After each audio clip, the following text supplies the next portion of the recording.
गीता का ज्ञान। श्रीमद् भागवत गीता में भगवान कृष्ण के उन उपदेशों का वर्णन है जो उन्होंने महाभारत युद्ध के दौरान अर्जुन को दिया था।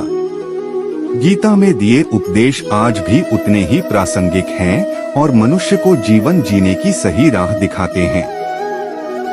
गीता में 18 अध्याय और 700 श्लोक हैं जिनमें धर्म के मार्ग का अनुसरण करते हुए सत्कर्म करने की शिक्षा दी गई है।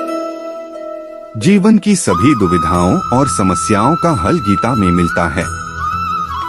माना जाता है कि गीता के बातों का अनुसरण करने से जीवन बदल जाता है और व्यक्ति को हर काम में सफलता मिलती है।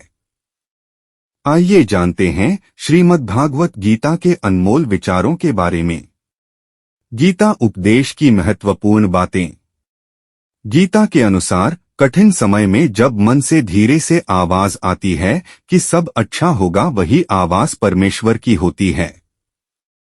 इसलिए कितना भी मुश्किल समय क्यों ना हो, हमेशा धैर्य से काम ले, क्योंकि इस समय ईश्वर आपके साथ ही होता है।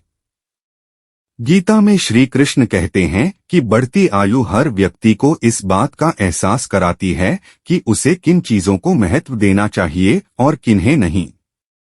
एक समय के बाद मनुष्य को एहसास होता है कि उसने व्यर्थ ही उन लोगों को महत्व दिया जिनका उनके जीवन में कोई योगदान था ही नहीं।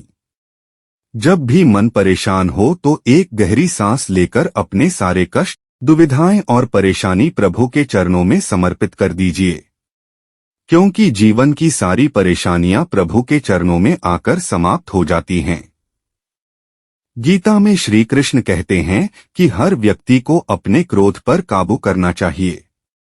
क्रोध आने पर व्यक्ति का खुद पर नियंत्रण नहीं रहता है और वो आवेश में आकर गलत काम कर बैठता है। गीता के अनुसार जीवन का कोई भी फैसला कभी भी क्रोध में आकर नहीं करना चाहिए, क्योंकि क्रोध में लिए गए फैसले अक्सर गलत होते हैं। इन फैसलों से व्यक्ति आगे चलकर बहुत पछताता है। इसलिए क्रोध आने पर भी खुद को शांत रखने का प्रयास करें। श्री कृष्ण कहते हैं, मनुष्य को उसके कर्मों के अनुरूप ही फल मिलता है। इसलिए परिणाम के बारे में सोचे बिना व्यक्ति को सिर्फ सही कर्मों पर ही ध्यान देना चाहिए।